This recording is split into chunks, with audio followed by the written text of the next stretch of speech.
Hey, and we're back. I'm your host, BKP. Good morning from the office, North Georgia's only live online morning show. Monday, folks. Monday, that is when the session, the 2018 session, starts under the Gold Dome. We've asked you every day to start looking at all the pre-files on the website and start looking at the bills that are alive and well that'll be taken up starting Monday. But committee meetings have started, and the posturing around the Gold Dome is taking place, and bills are they're starting to work on bills as we speak. So today we're joined Georgia House Representative Jeff Jones. He's a Republican from District 167. Representative Jones, are you with us there? I am with you.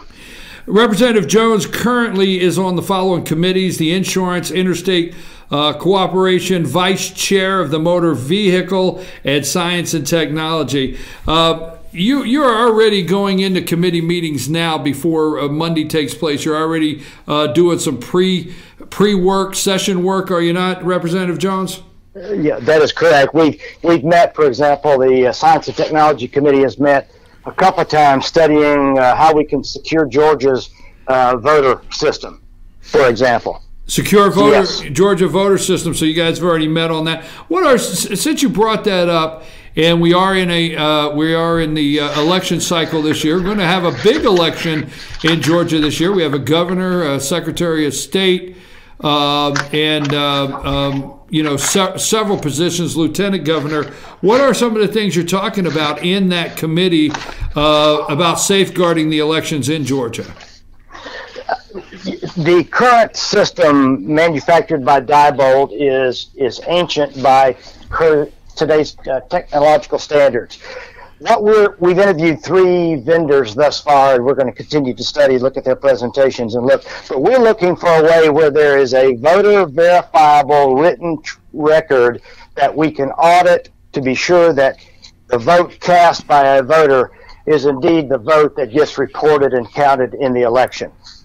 That's kind of a simple objective, is to be sure we have a secure system, first of all, that can't be hacked, but secondly, that we have a system that we can verify the votes. So we don't have that in today's world. So what I'm hearing is we're looking for technology, today's technology, to cast our vote, but to have some backup paper trail to go with it to verify it. That is correct. And currently the Diebold system, that's pretty outdated technology. But if there was a recount, the only thing you could do is just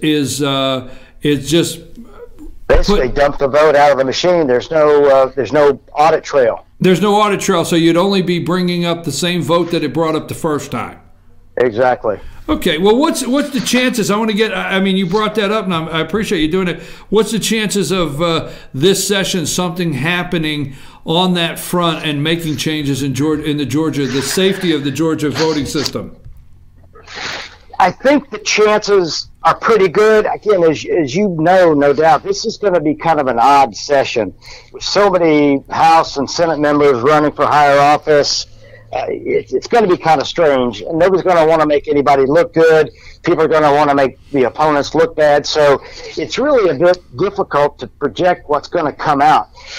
I will say, though, on this particular issue, we're not going to rush a decision and implement something that's not going to work. We want to study it thoroughly, be sure that we are spending the taxpayers' money wisely, and that we indeed end up with a secure system. So doubtful that we'll have something passed, hardware, software, whatever, purchased and implemented in time for the primary in May and the general in November. Doubtful that we'll have it in place for these upcoming 2018 elections. Okay, well, my words, but with several, we'll move on to some bills that we want to discuss, but with several members of the House, Senate, Lieutenant Governor maybe, running for statewide offices, are you saying there might be some political posturing in this session? I can't see you. Is your tongue in your cheek? Okay. I think more so than usual. Yes, there will be.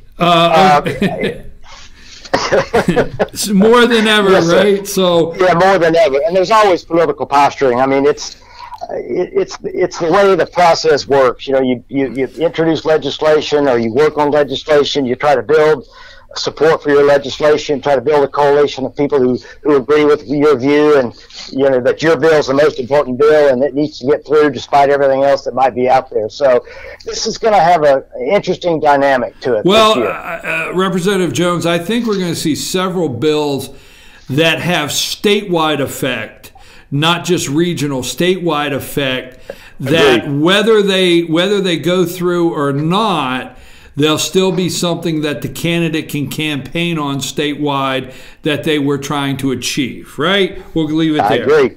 I agree. Okay, let's go with, this is folks, if you're looking on the pre-files, it's going to show up HB 12, and it's been changed to HB 66 is the current bill number, HB 66. It will still show up HB 12, but the current version of this bill is not out yet, but it's called the Banking and Finance. It's not loaded on the system, right, sir? You just told me that. Oh, it is. It is. As we were discussing before we got on air, because the bill has not had a committee hearing, changes and amendments, if you will, that I've made to the bill as I've worked through with, let's say, the Commissioner of Banking, the Department of Revenue, all the card processor people out there, those changes, although reflected in my drafts and what I've changed, have not been updated to the House system. So as you do an inquiry on HB 66, it does not reflect all the negotiations and changes that have taken place during 2017. All right, well, let's tell people what the bill is. The title is Banking and Finance, Money Transmission Transactions by Financial Institution Provide Certain Fees. What is this bill that you've sponsored here?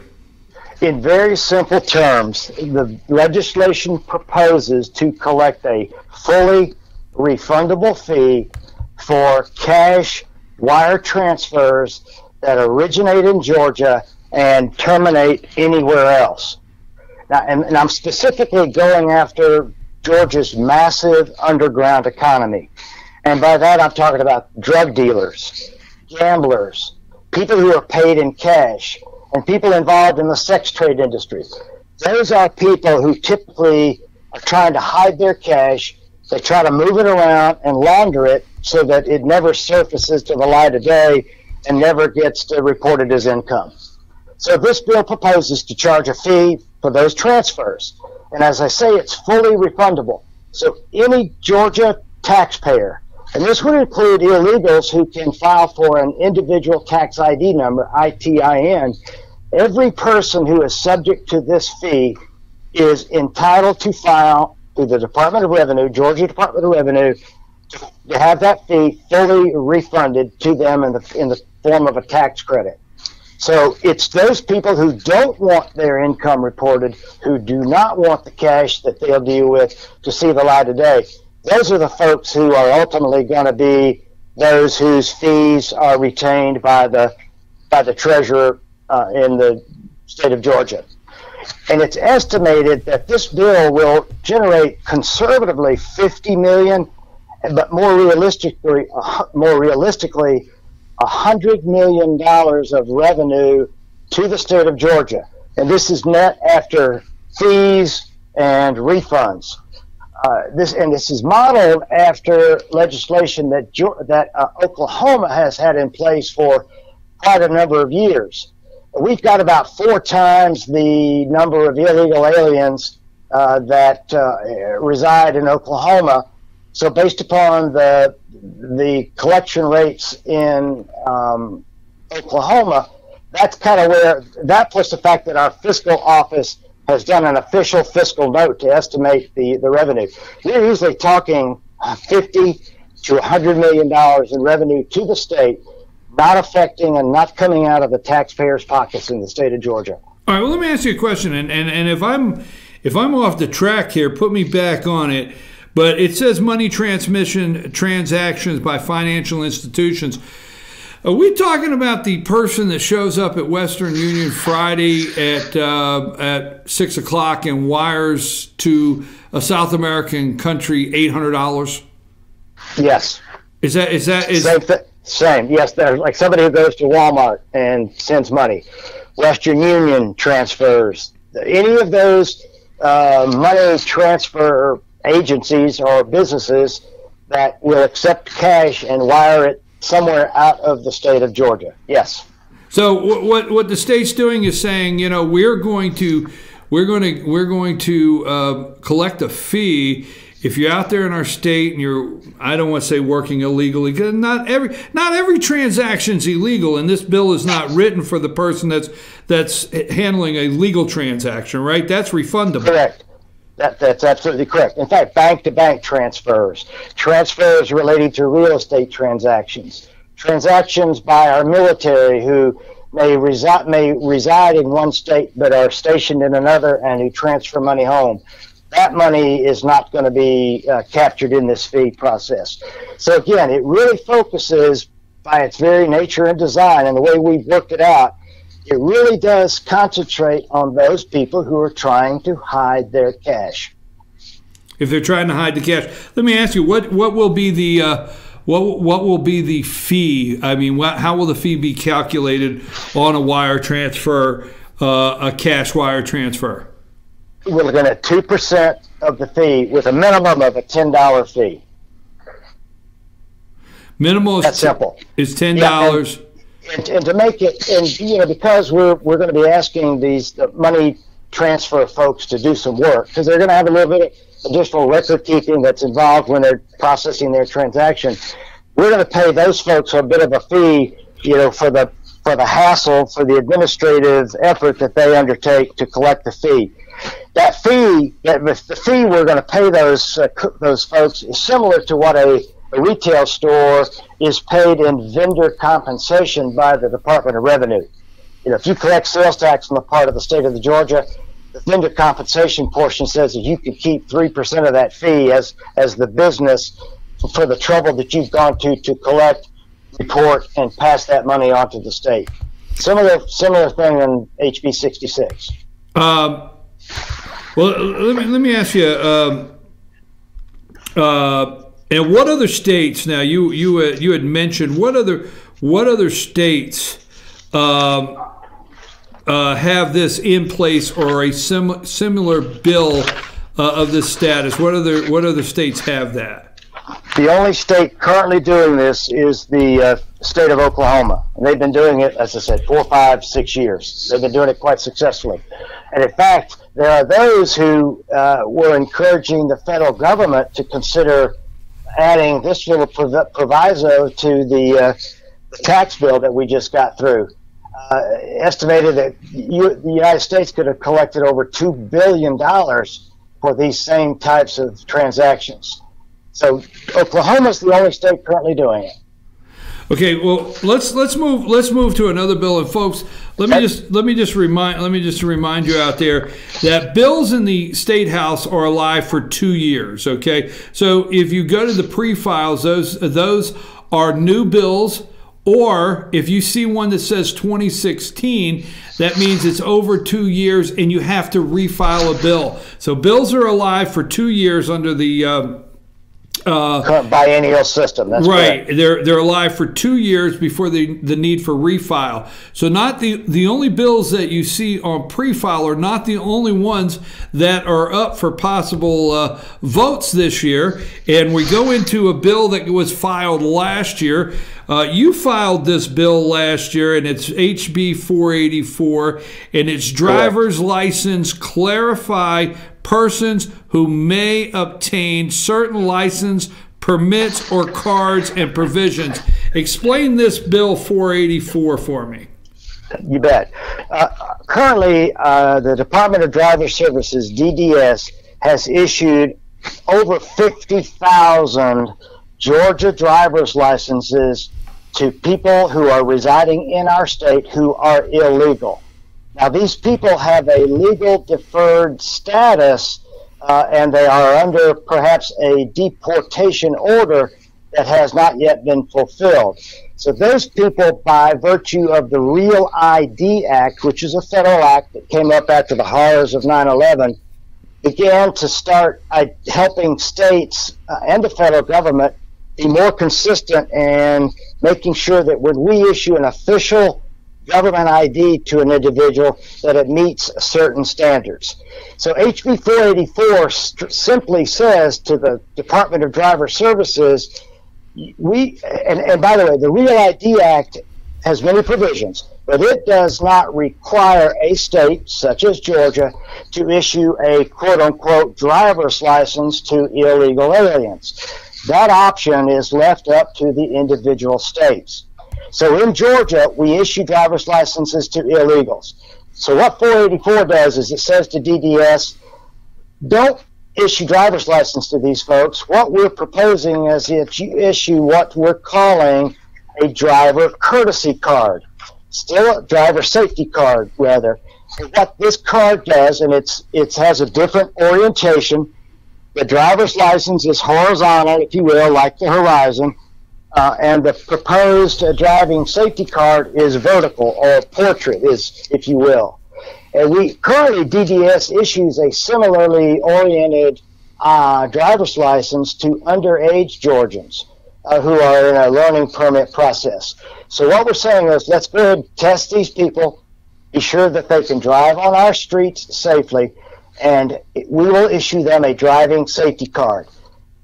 The key difference and the contrast between a driver's license and a driving safety card is the driver's license allows illegals to board an airplane, to sign up for social benefits, and in an extreme situation would allow an illegal to actually enter a nuclear power plant, for example.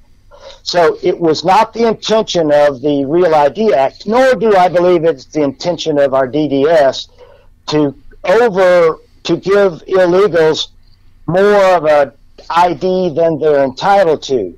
What we want to do is have an ID that's a valid, state-issued, but that strictly allows those folks to drive and drive safely in the state of Georgia. Well, the Georgia driver's license now is accepted as identification, and it's accepted as identification. Like you said, it's accepted for voting. The list goes on. Identification, but when an officer, I'm going to say for an officer, if you pull over an adult in Georgia that's under 21, immediately by the definition of the way the driver's license is issued, that officer knows that this is an under 21 driver, correct? Boom, amen. That's exactly right. So the same thing is, we're not saying we're giving you a driver's license that you can take to the airlines. You could do that. We're giving you the opportunity to drive safely in the state. Correct, and issue you a driving safety card. And that's what it says here. It's a driving safety card. And that fully satisfies the federal ID, the Federal Real ID Act. Full compliance with the Federal Real ID Act. Okay, now I'm going to step out on a limb here. To me, this is a no-brainer. So, what opposition do you think you meet on this, or what opposition have you met on this, or what do you hear the odds are of making this change to a driver's safety card? Well, quite frankly, there are people in our state and really throughout this country who want to see illegals become legal, and in many cases to become a voter for a particular party. So the objection to issuing a driving safety card versus a driver's license is seen by many as a regressive stepping back from the further and full recognition of illegals as citizens of our country. So it's seen as a step back by those who want to legalize all those people who are here illegally. Amnesty, if you will. So that's the real rub. Do you think this gets on the floor for you in this session? Do you think this goes anywhere? I mean, I hate to put it that way, but because I'm thinking to myself, this should be something that like I said, shouldn't have a second thought. But what do you think? What do you think the odds are getting us through the House this year? I think the odds are pretty good. Let me back up. This bill actually came out of the Senate at the end of 16. This is almost the same bill. I picked it up in the House at the end of 16, and there was just not enough time to do anything with it, to attach it to anything else. But here's the dilemma I think we face is that many Georgia legislators don't understand the subtle difference between a driver's license being issued to an illegal versus the proposed driving safety card. And I think so. Part of what I've got to do, two things, is I've got to educate my fellow legislators as to what's currently going on and what we're proposing. And then secondly, and key to this, is to educate the public out there so that the public understands what we're after, and so that we will get a public outcry, if you will, and contacts being made by citizens who vote to their legislators to say, hey, I need you to vote on HB 484. It makes sense for the state of Georgia. Well, so those are the jobs. I didn't mean to interrupt you, sir, but I think a lot of people would be caught off guard to find out that actually Georgia issues a driver's license to begin with to an illegal. Yes, they are. But we do. So what you're simply doing here is trying to have an easy way to identify who's on the license, and I'm going to call it a license. So you have your citizens, your legal citizens of Georgia that have a driver's license, and that's you and I. And then you have the under 21, the young adults that immediately are identified as under 21 as the way their license is printed. And then the other people, we'll just put it like that, we're willing to issue them a driver's safety card, but it's not a driver's license that gives you the ability to get on the airplane. It doesn't say Georgia's saying you can get on the airplane, you could vote, you could do all these things that's necessary for a driver's license. How far off am I on that? No, you're pretty accurate. Let me add to one other thing about who also gets a driver's license. We have executives that come in from Kia and Mercedes-Benz and come over to the U.S. and work, and they're legally here as legal people. We issue those folks a driver's license. Now, it's classified a limited term because it's kind of a different classification. But for all intents and purposes, it looks like and acts like a regular Georgia driver's license. So you summarized it quite clearly. Thank you. Well, yes, and we. Okay, there's two more things before we leave, and I appreciate your time. Is there anything about next week's session or this session coming up other than some political posturing or another bill you'd like for us to keep our eye on that we don't have time to talk about, but a bill that you would say, hey, keep your eye on this one and see how it moves through the House? Actually, I've got a couple of companion bills that are dealing with how Georgia handles coal ash.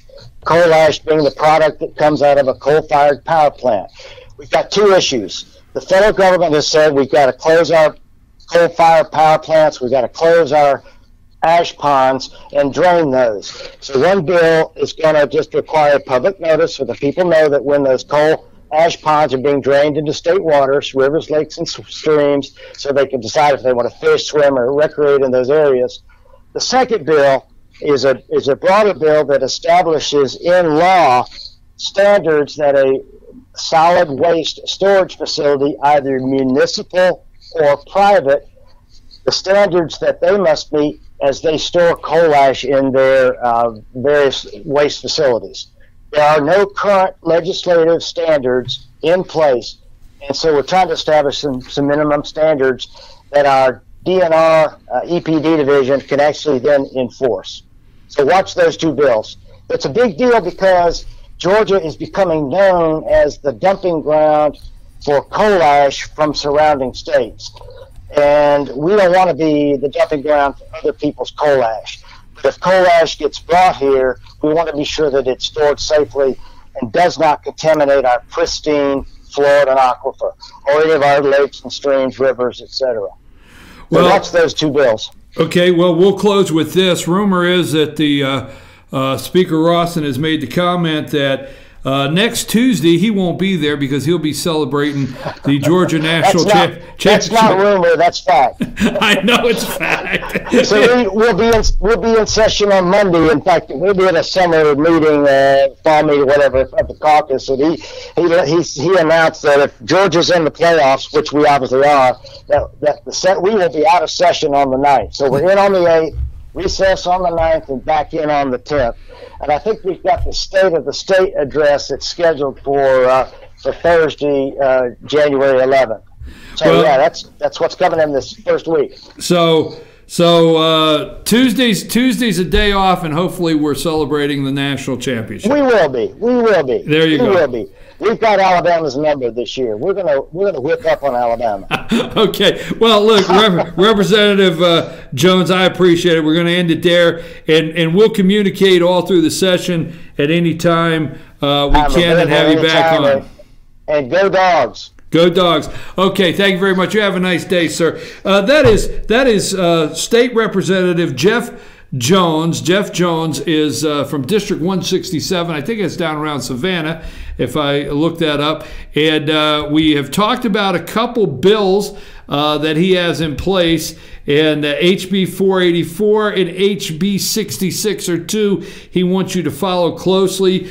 We're going to, like I told you now, we're going to follow this session. We're going to follow this session, the 2018 Georgia legislative session. We're going to try to get 4 or 5 legislators a week on the show, just like this one here. We're going to get started. I'm going to be in Atlanta. I'm going to be in Atlanta today, actually, to be at a press conference. Speaker Rawson will be holding a pre-legislative press conference that I'll be attending today, and I'm going to work out some other senators and legislators to be on the show as bills progress. Just a quick note before we go to commercial. Like I said there earlier, bills are alive for 2 years. They're biannual bills in the state of Georgia. So if they filed a bill in 2016 and you're looking at the pre-files and it did not see the light of day and did not get anywhere, they have to refile that bill under the pre-file. So when you look in there, pre-filed legislation on the website, you will see a lot of bills that say 2016. You're thinking, wow, they've been around. No, they have to refile them.